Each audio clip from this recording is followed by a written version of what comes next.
Buenas noches, hermanos, espero se encuentren muy bien, Dios les bendiga. Me da gusto estar esta noche compartiendo la palabra del Señor. ¿Y qué les parece si me acompañan a orar? Pero antes les agradezco, aunque sea una persona que haya dispuesto su corazón para escuchar esta palabra de parte del Señor, anhelo que sea edificada y transformada. Padre, en el nombre del Señor Jesucristo, hoy me presento delante de ti, Señor, agradecida, Señor. Gracias, Señor, porque dice tu palabra que tus misericordias se renuevan cada mañana. Y hoy estamos aquí. Gracias por tu misericordia, Señor. Y hoy pongo delante de ti mi vida, Señor. Por favor, haz instrumento útil mi vida, Señor, en tus manos. Pues anhelo, Señor, traer gloria y honra a tu nombre, Señor. Aquí están mis hermanos, Señor, que se conectaron para escucharte a ti, Señor, para escuchar tu evangelio, Señor, porque tu palabra es viva y eficaz. Y hoy te pido, Señor, que esta palabra, la cual tú me diste, Señor, que cumpla el propósito, Señor, por el cual tú la has enviado, Señor. En el nombre del Señor Jesús. Amén. Bueno, como pudimos ver en nuestro dispositivo, el tema de hoy se llama la importancia de entrar a sus habitaciones. Tal vez el tema suena un poco raro, pero más adelante lo vamos a ir analizando, lo vamos a desarrollar y lo vamos a entender. Pero lo importante de aquí es que nosotros como iglesia despertemos nuestro amor y nuestra pasión para con Cristo. Es algo que ya sabemos, pero que es necesario que siempre recordemos que dije que nosotros mantengamos esa relación con el Señor. No estoy diciendo que no hay relación, o tal vez si alguien comienza apenas una relación con el Señor, pues es una gran bendición.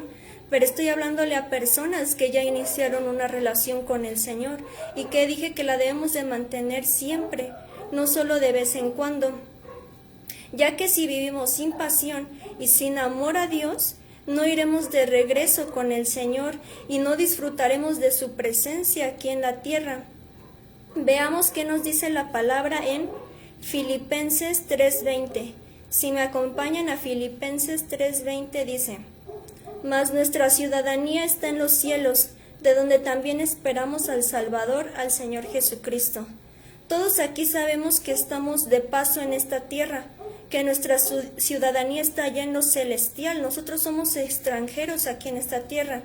¿Cuál es el próximo evento que ha de suceder? Yo creo que todos sabemos cuál es el próximo evento que ha de suceder, que la semana 69, quiere decir la gracia, está por terminarse y que viene el arrebatamiento. El Señor viene por su iglesia. Ahora surge una pregunta muy fuerte: ¿realmente lo esperamos? Y digo realmente porque la verdad es que no todos lo están esperando, porque dice la palabra que unos se irán y otros se quedarán. También nos dice que nosotros no podemos decir si lo esperamos si hemos descuidado nuestra relación con Dios aquí en la tierra, ya que el propósito del Señor no es mantenernos en la tierra siempre, sino que Él quiere que nos vayamos con Él. Si me acompañan a Juan 14:2, Juan 14:2 nos dice: hay muchos lugares en la casa de mi Padre. Si no fuera verdad, yo se los diría de una vez. Ahora me voy a prepararles un lugar. El Señor quiere llevarnos a esos lugares celestiales, los cuales ya preparó. No apenas los va a preparar, sino que ya los preparó y está esperando que nosotros ya tomemos parte de esos lugares. Y no se trata de esfuerzos o de lo que hago o lo que dejo de hacer, sino se trata de lo que Él ya hizo por nosotros. Y también se trata de una estrecha relación con el Señor. ¿Por qué digo esto? Porque todos aquí en la tierra hemos sentido la presencia del Señor. Pero ¿qué sucede? Que malamente muchos nos enfriamos, nos entibiamos y entonces es algo ilógico. ¿Cómo nosotros queremos llegar y disfrutar la presencia del Señor allá en lo celestial si aquí en la tierra la hemos descuidado? Ya que la presencia de Dios allá arriba será mucho más fuerte de lo que el Señor nos ha permitido sentir aquí en la tierra en cuanto a Él. Imaginémonos estar cara a cara con el Señor, sentados a su mesa, pues es algo impactante y seremos transformados de este cuerpo corruptible por un cuerpo incorruptible. Dice la palabra que no sabemos el día ni la hora, pero el Señor anhela que lo estemos esperando con mucho amor. Y que dije mucho amor, no solamente decir sí, yo amo a Dios, sino que realmente nuestro corazón dé muestra de que nosotros amamos a Dios.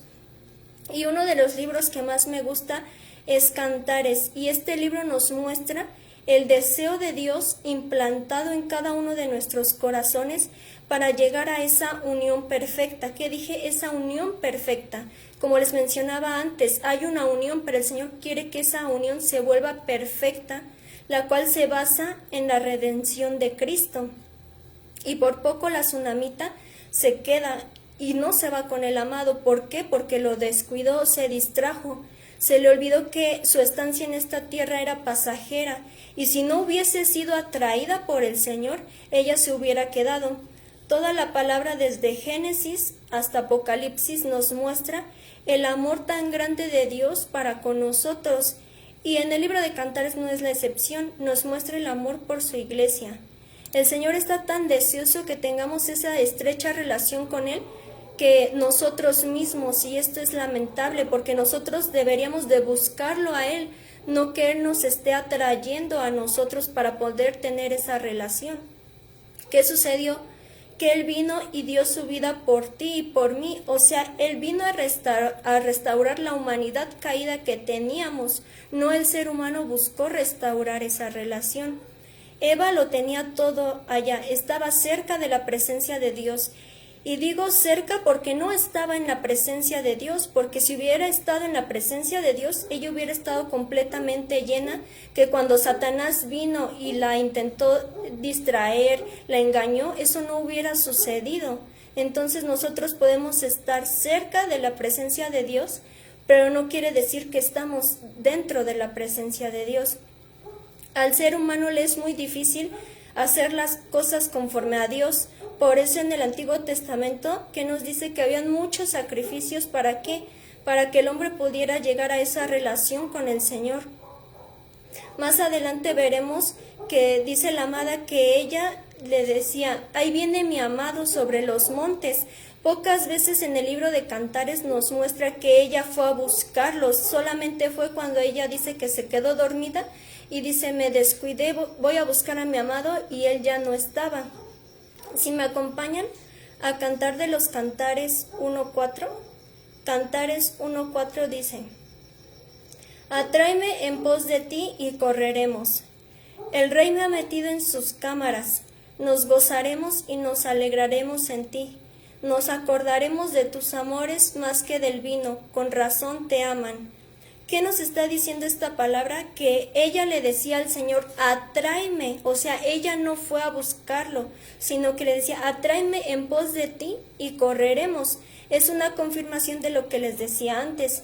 ¿Qué sucede? Que cuando vino el Señor a llamar a sus discípulos, Él fue a verlos a las actividades que ellos estaban realizando, y fue a buscarlos y los atrajo a Él. Lo mismo sucedió con nosotros. Nosotros no fuimos a buscar al Señor, sino que Él puso el querer como el hacer para que nosotros fuéramos atraídos a Él. Si me acompañan a Juan 12:32, Juan 12:32 nos dice, y si yo fuere levantado de la tierra, a todos atraeré a mí mismo. ¿Quién te atrajo a Cristo sino el mismo Cristo? Sé que puede sonar un poco ilógico, pero es la verdad. Cristo mismo nos atrajo a Él. No porque nos hayan evangelizado o nos hayan hablado del Señor quiere decir que nosotros fuimos atraídos. No, sino que Él lo deseó, que nosotros fuéramos atraídos. ¿Por qué? Porque muchas veces nosotros hemos hecho la obra de evangelistas, le hemos compartido a muchas personas, pero ¿qué sucede? Que muchas han oído, pero no han sido atraídas al Señor. Y Él siempre atrae al mundo de diferentes maneras. La palabra nos muestra que atraía a los niños, que atraía a los pecadores, atraía a los enfermos, a los endemoniados, hasta a sus propios enemigos. El Señor los atraía, ¿para qué? Para que se cumpliera el propósito para el cual el Señor vino a esta tierra. Los fariseos, ¿qué sucedía? Que odiaban a Jesús, pero siempre estaban al pendiente de lo que decía, de lo que hacía, etcétera. Entonces, gracias a eso también se cumplió el propósito del Señor. Ahora en ese mismo verso nos dice, el Rey me ha metido a sus habitaciones. Entonces nos muestra que el Señor fue por ella y la llevó hasta donde Él estaba, ya que ella no podía llegar por sí sola. Esto nos muestra que el Señor la llevó a su presencia. al lugar santísimo. Por eso nosotros diariamente debemos de ir a ese lugar, al lugar santísimo, porque allí solamente somos transformados. Si nosotros sabemos que hemos descuidado nuestra relación con el Señor, si ya no oramos como antes, nosotros necesitamos ir a más, no podemos quedarnos estancados y necesitamos decirle, ¿sabes qué, Señor? Atráeme en pos de ti, llévame a ese lugar santísimo, llévame a tu presencia una vez más, ya que nos dice la palabra en Efesios 2:18. Efesios 2:18 dice: ahora todos podemos tener acceso al Padre por medio del mismo Espíritu, gracias a lo que Cristo hizo por nosotros. Hoy en día este es un gran privilegio, que nosotros podamos tener acceso al lugar santísimo, acceso a la presencia de Dios. A pesar de que nosotros somos pecadores, podemos entrar a la presencia de Dios y saber que no nos rechaza. Así que, ¿qué nos dice esta palabra? Nos invita a que entremos confiadamente. Ya no hay culpa, ya no hay condenación a los que estamos ahora en Cristo Jesús. Y es triste que muchos, teniendo acceso a la presencia de Dios, no acuden a Él. Y los únicos beneficiados en que nosotros vayamos a la presencia del Señor, pues somos nosotros mismos. Porque o el Señor gana algo que nosotros acudamos a su presencia. No, el Señor no gana nada, porque si nosotros no vamos, Dios sigue siendo Dios. Pero más sin en cambio, si nosotros no acudimos a su presencia, sin Dios nosotros no somos nada. El Señor me hacía entender algo. Cuando Él la lleva a su habitación, nos muestra que Él está jalando a su iglesia a esa intimidad, a buscar esa presencia profunda. Y ya no es necesario que uno tenga que hacer sacrificios para que podamos entrar a ese lugar. Ahora, en lo físico, ¿cómo sé que se refiere al lugar santísimo? Porque cuando nosotros invitamos a alguien a nuestra casa, pues lo primero donde lo pasamos es en la sala. Si nosotros no tenemos salas, pues no hay de otra que sí invitarlos a esa parte, pero por algo crearon las casas con salas, baños, etcétera, ¿no? Tampoco vamos a pasar a un desconocido luego a la habitación. Entonces la habitación es algo privado, ¿no? Entonces por eso nos hace esta invitación el Señor. Por otro lado, yo decía que la habitación podría ser la casa de Dios.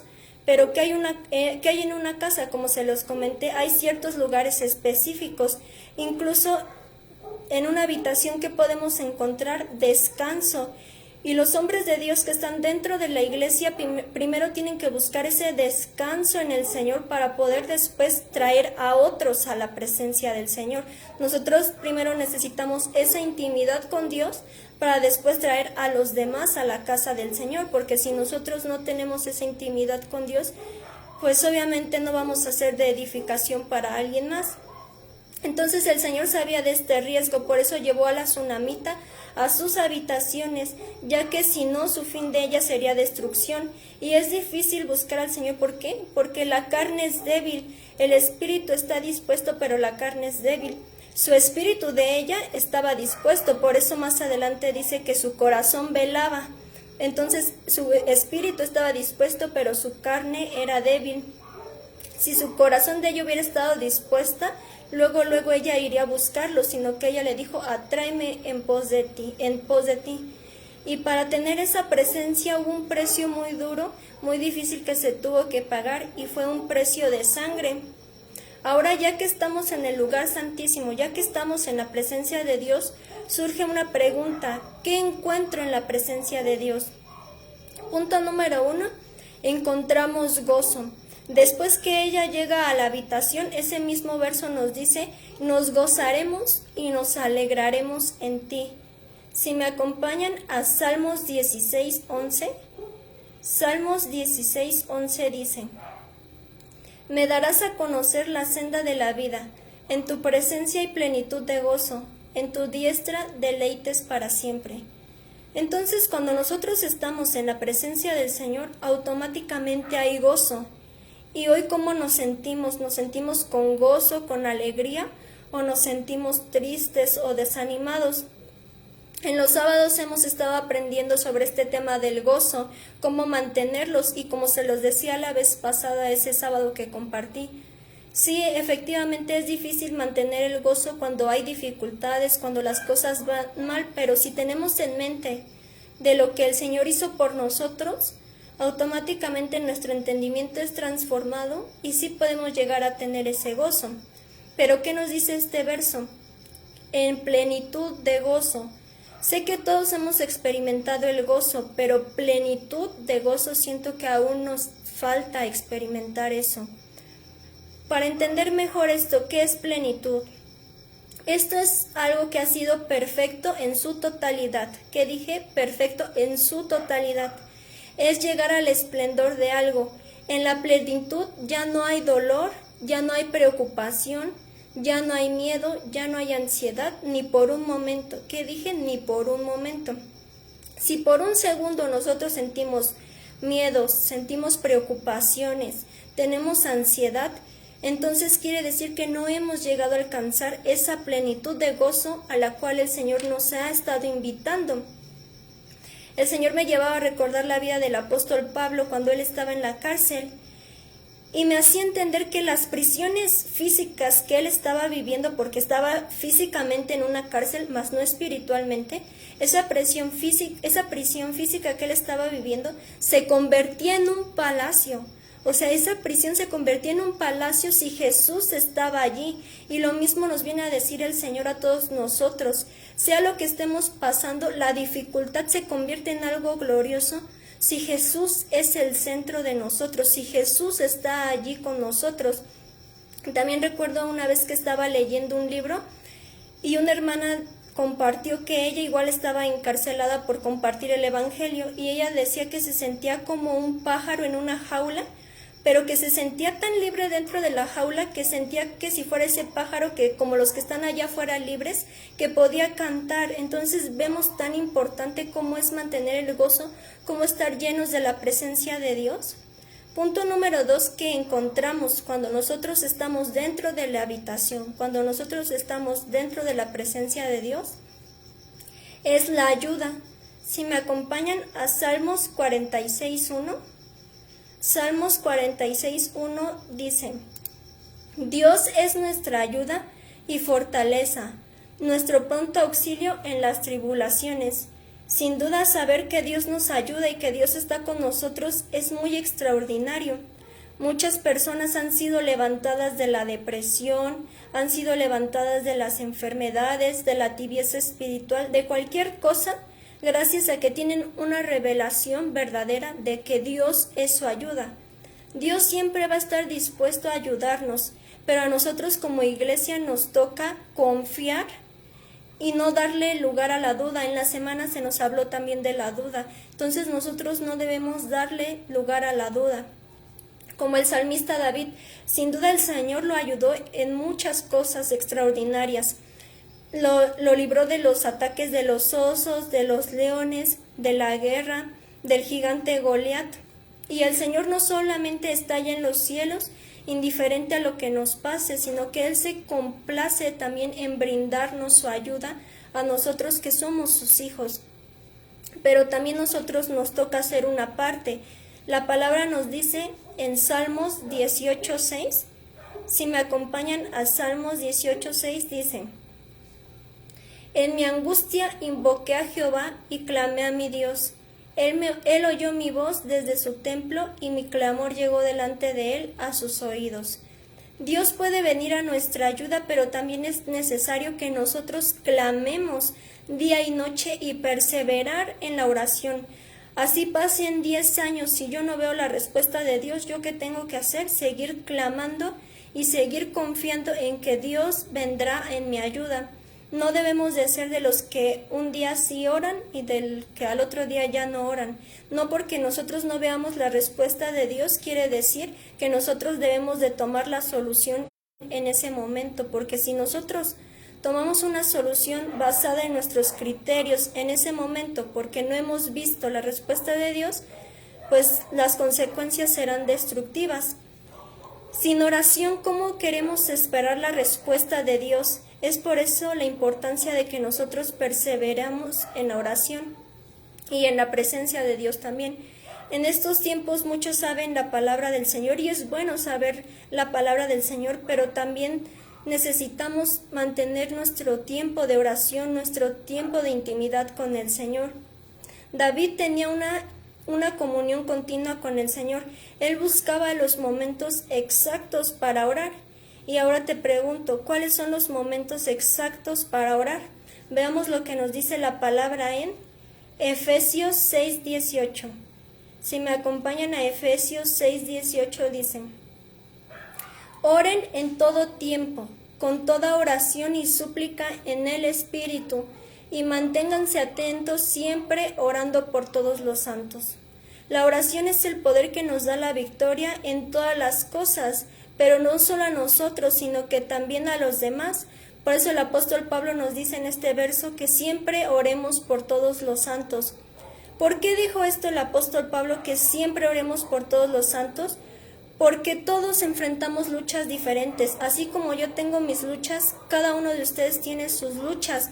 Tal vez unos están batallando en su matrimonio, con sus hijos, en algún área de su ministerio, en la carne, en su trabajo, en su salud, etcétera. Y que nos dice que siempre estemos orando los unos por los otros, no solamente cuando nos pidan que oremos por alguien, sino diario nosotros debemos de estar orando por todos los santos, sea que los veamos bien a los hermanos o sea que los veamos mal. Nosotros siempre debemos de estar orando uno por los otros. ¿Por qué? No solamente también los que están en esta casa, en esta iglesia, sino también los que están allá afuera, que pertenecen al cuerpo de Cristo. ¿Por qué? Porque no todos buscan al Señor. Tal vez aquí en esta iglesia todos buscan al Señor, pero no sabemos cómo son en otras iglesias. Entonces nosotros debemos de orar los unos por los otros. Si ellos no claman, nosotros debemos de ser de los que sí claman por ellos. Dice la palabra que el Señor buscaba a alguien que se pusiera en favor de la tierra, que se pusiera a la brecha, pero no lo encontró. Que en esta iglesia sí encuentre personas, hijos de Dios, que se ponen a la brecha a favor de la tierra, a favor del cuerpo de Cristo. Punto número 3. Él nos defiende. Si me acompañan a Salmos 91:1. Salmos 91:1 dice: El que habita al abrigo del Altísimo morará bajo la sombra del Omnipotente. En primer lugar, nosotros no vamos a poder habitar bajo el abrigo del Altísimo si no hemos puesto a Jehová por nuestra habitación. Por eso al inicio comenzamos hablando de ¿qué? De la habitación, de la intimidad con Dios. Nosotros no podemos estar bajo su abrigo si no hay esa relación con el Señor. Si nosotros no hemos puesto a Jehová por nuestra habitación, Él no va a pelear por nosotros. Por eso este salmo comienza diciendo el que habita. Quiere decir que no todos están habitando bajo su abrigo. Por otro lado nos dice, morará bajo la sombra del Omnipotente. Nos deja ver que hay una cercanía, una relación, ya que para que alguien le dé sombra necesitamos estar cerca de esa persona. Necesitamos que esa persona vaya delante de nosotros o vaya a los lados para que pueda darnos sombra, porque si no, pues no nos va a dar sombra. Ahora veamos con ojos espirituales esto. Imaginemos que donde siempre vayamos nosotros, la sombra del Señor está allí con nosotros cuidándonos. Si me acompañan a Éxodo 14:14. Éxodo 14:14 dice: Jehová peleará por vosotros y vosotros estaréis tranquilos. Entonces, al momento de que el Señor va con nosotros, Él nos defiende. Cuando ve que se acerca Satanás, cuando ve que se acerca algún peligro, Él es el quien pelea por nosotros. Y no hay mejor protección en el mundo que la protección que nos brinda nuestro Padre. Por ejemplo, en épocas antiguas, si lo han descrito la palabra en el Antiguo Testamento, cuando hay personas que protegían los castillos, tenían trampas, tenían muchos soldados, ponían muchas cosas para que cuando los enemigos fueran a atacar esos castillos, pues no pudieran entrar o no pudiera ser tan fácil, ¿no? O ahora en estos tiempos, ¿qué sucede? Que el ser humano ha creado muchas armas, ha creado muchos inventos, pero ninguna de las todas cosas creadas por el ser humano se compara con la protección que el Señor nos brinda a nosotros. Ahora, punto número 4, no hay temor. Si me acompañan a Primera de Juan 14:8, Primera de Juan 14:8 nos dice: El amor no sufre del miedo, por el contrario, el amor que es maduro echa fuera el miedo, pues el miedo tiene que ver con el castigo. Así que el que pasa por miedos todavía tiene que madurarse en el tema del amor. El temor y el amor son incompatibles. Nosotros no podemos tener amor y tener miedos a la misma vez. ¿Por qué? Porque hay gente que sí efectivamente le tiene miedo a muchas cosas y aún son hijos de Dios. O sea, no son personas allá afuera, sino ya son personas que están dentro de la casa de Dios. Si me acompañan a Mateo 10:28. Mateo 10:28 nos dice: no les tengan miedo a los que matan el cuerpo, pero no el alma, más bien témanle a Dios, que puede destruir el alma y el cuerpo en el infierno. Hay gente que sí le tiene miedo a las personas, hay gente que tiene miedo de ser asaltada, y pues sí, efectivamente es algo feo que nos asalten, pues sí da miedo, pero entonces no estaríamos creyendo el punto que mencioné allá arriba, que el Señor pelea por nosotros. Por otro lado, hay gente que dice que le tiene miedo a que se muera algún ser querido, algún familiar, y sin duda sí, este es un tema complicado, sí es algo grave, es algo feo. Pero ¿qué nos dice la palabra? Que el vivir es en Cristo y el morir es ganancia. Pero en lo personal a mí sí me cuesta todavía entender este punto, porque el que yo muera me siento tranquila de que para mí es ganancia, pero de que se muera alguien de mi familia siento que todavía necesito ser perfeccionada en esta área. También por otro lado, hay personas que le tienen miedo a la incertidumbre. Este es un miedo de no saber qué va a pasar de nosotros en un futuro, qué va a ser de mí, de qué voy a trabajar, cómo voy a vivir, etcétera. Es gente que se enfoca más en el futuro que en el presente. Entonces tienen miedo a tomar decisiones porque no saben si van a ser correctas o los van a perjudicar en ese futuro. Hay otros que tienen miedo al compromiso, y no solo miedo al casarse, sino también el miedo al compromiso se refiere que nosotros dijimos me comprometí a hacer esto o a hacer lo otro, y al final de cuentas nunca hemos llegado a concluir esas cosas. ¿Por qué? Porque no estamos creyéndole al Señor. También por otro lado está el miedo social. En esta área, como el Señor me ha tratado mucho. Este es miedo en quedar avergonzado, miedo en quedar humillado, miedo en que pases vergüenza delante de todos, que no te salgan bien las cosas. También hay otro miedo que es miedo a la soledad. Y este no solo da cuando no tienes pareja o cuando tienes pareja y terminas, sino que hay algunos que no quieren vivir solos, que les da miedo no tener amigos, que les da miedo que los vean en la calle solos. Sea cual tipo de temor que nosotros podamos estar atravesando, y hay muchos más temores que sin duda podría describirlos, pero no es tanto el caso. Sea cualquiera que nosotros estemos enfrentando, nosotros no debemos de tener ese temor. ¿Por qué? Porque dice que el perfecto amor de Dios echa fuera todo temor. Si me acompañan a Isaías 43:1, Isaías 43:1 nos dice: ahora sí, dice Jehová, creador tuyo, oh Jacob, formador tuyo, oh Israel, no temas, porque yo te redimí, te puse nombre, mío eres tú. Qué impactante promesa. Sea lo que estemos viviendo, el Señor está ahí con nosotros no estamos solos, y Satanás quiere siempre que creamos que estamos solos, o que algo le va a pasar a nuestra familia, o que nuestro futuro nos va a ir mal. Y también Satanás usa mucho los sueños, que soñamos que le va a pasar a algún familiar o algo, y Satanás usa eso para que nosotros entre duda y no lleguemos a la meta que el Señor quiere.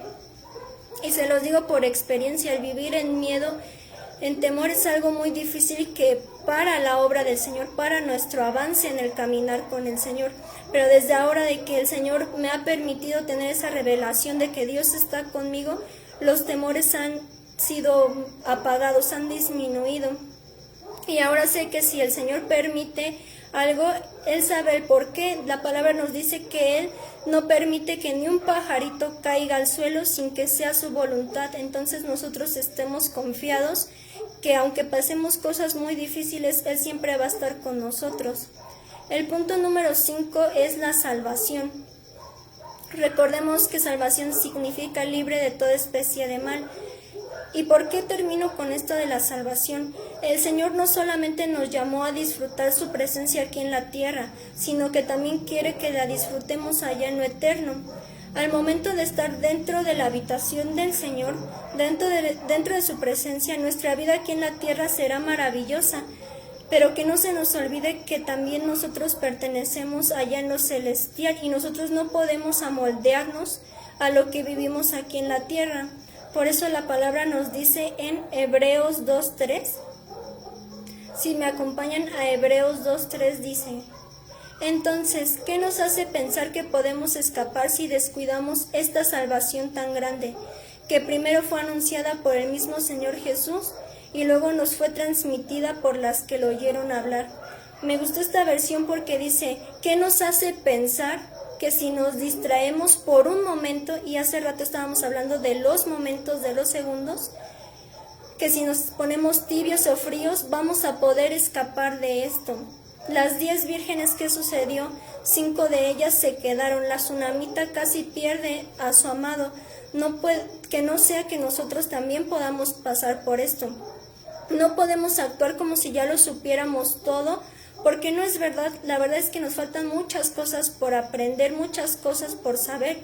La palabra misma nos dice que el que esté firme mire que no caiga. Entonces nosotros debemos de ser muy cuidadosos de no caer.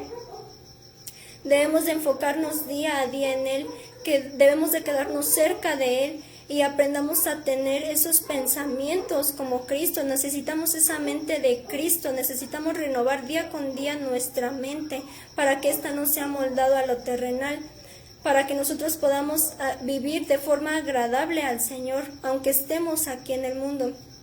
Así que no permitamos que nada nos separe del amor de Cristo, ni que nada nos separe de esa salvación, porque la salvación y el amor ahí están. Nunca el Señor se va a retractar de la salvación ni de ese amor, pero nosotros mismos somos el que las vamos haciendo a un lado. Depende de nosotros si decidimos conservar esa relación y llevarla en aumento o irla descuidando día con día. Nosotros debemos de ser muy cuidadosos de no volver a esa esclavitud de la cual el Señor ya nos ha liberado. En Cantar de los Cantares 2:8, si me acompañan a Cantar de los Cantares 2:8, dice: ya escucho la voz de mi amado. Él viene saltando sobre los montes, brincando sobre las colinas. Qué impresionante versión, porque nos dice: ya escucho, o sea, en tiempo presente, dice: ya escucho la voz de mi amado.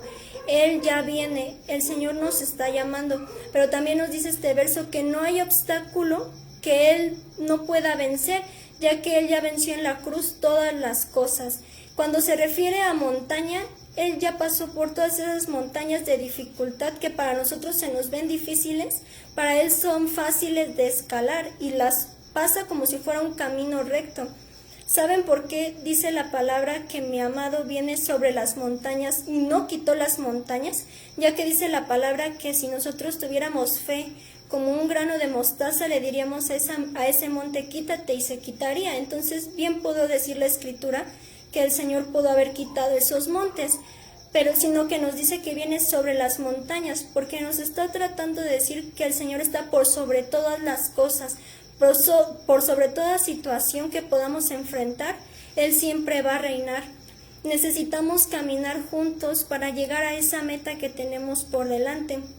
Sí, está muy bien que nosotros disfrutemos la presencia del Señor aquí en la tierra y cada uno de estos beneficios, y aún hay más de la presencia del Señor, pero que no se nos olvide que nosotros somos pasajeros y que el Señor no solamente quiere que nos quedemos aquí, ni que disfrutemos solamente aquí su presencia, sino que Él quiere llevarnos allá esas moradas, las cuales de antemano ya preparó para nosotros. Así que, ¿qué te parece si me acompañas a orar? Padre, en el nombre del Señor Jesucristo te damos gracias, Señor, por esta palabra, Señor. Gracias, Señor, porque una vez más nos estás diciendo, Señor, nos estás haciendo esa invitación a que vayamos, Señor, cerca de tu presencia. Y yo hoy te pido, Señor, por cada hermano, Señor, si tú conoces los corazones, Señor, que tú los examinas, Señor. Si hay alguien que ha descuidado su relación contigo, Señor, si ya no se siente como antes, que tú seas atrayéndolo, Señor, así como tú atrajiste a la tsunamita, Señor, Pon el querer y el hacer, Señor, para tu buena voluntad, Señor. Que todos podamos llegar a ese arrepentimiento, Señor, en el cual tú quieres que lleguemos, Señor. Si alguien, Señor, se ha sentido con temores, con miedos, con preocupaciones, que tú seas revelándote a ellos, Señor, porque cuando nosotros tenemos una revelación de lo que tú hiciste por nosotros, una revelación de que tú estás peleando a favor de nosotros, huyen los temores, huyen las preocupaciones, Señor. Hoy cada uno de mis hermanos, Señor, son cubiertos con tu poderosa sangre. Yo me cubro con tu poderosa sangre, Señor. Declaramos, Señor, que la sangre de Cristo ha vencido todo, Señor. Y así, Señor, podemos entrar confiadamente al trono de la gracia, Señor. Y hoy entramos a ese trono de la gracia para encontrar el oportuno socorro y la misericordia, Señor. Y hoy te pedimos misericordia, Señor, si hemos hecho las cosas mal en algún momento, Señor. Si nos hemos sentido tibios o fríos, Señor, hoy te pedimos perdónanos, Señor. Lávanos, Señor, para que quedemos más blancos que la nieve, Señor. Y yo hoy te pido, Señor, que nuestro nivel, Señor, espiritual, nuestra comunión contigo, Señor, vaya de gloria en gloria, Señor, que no se disminuya, Señor. En el nombre del Señor Jesús. Amén. Bueno, ahora vamos a orar por los diezmos y las ofrendas. Dice la palabra que el Señor Jesús el Padre dio la mejor ofrenda, que fue al Señor Jesús. Entonces, si Él dio todo lo que tenía, todo lo mejor, nosotros también debemos de darle todo lo mejor al Señor. Entonces, ¿qué te parece si preparas tu diezmo y tu ofrenda y los guardas para el día domingo que nos reunimos en la casa del Señor, los podamos entregar? Padre, en el nombre del Señor Jesucristo, ponemos delante de ti, Señor, estos diezmos y estas ofrendas, Señor. Te damos gracias, Señor, porque tú hasta aquí nos has ayudado, Señor, porque tú hasta aquí nos has sustentado, Señor, en todas las cosas, Señor. Yo hoy te pido, Señor, que cada persona que escuchó este mensaje, Señor, que tú seas bendiciéndole de sobre gran manera, Señor, que sea prosperada en todas las cosas esa persona, Señor, como prospera su alma, Señor. Yo bendigo, Señor, su entrada y su salida. Bendigo, Señor, que todo lo que ellos han depositado, Señor, esos diezmos y esas ofrendas, Señor, son multiplicadas al 100 por 1, Señor, en el nombre del Señor Jesús.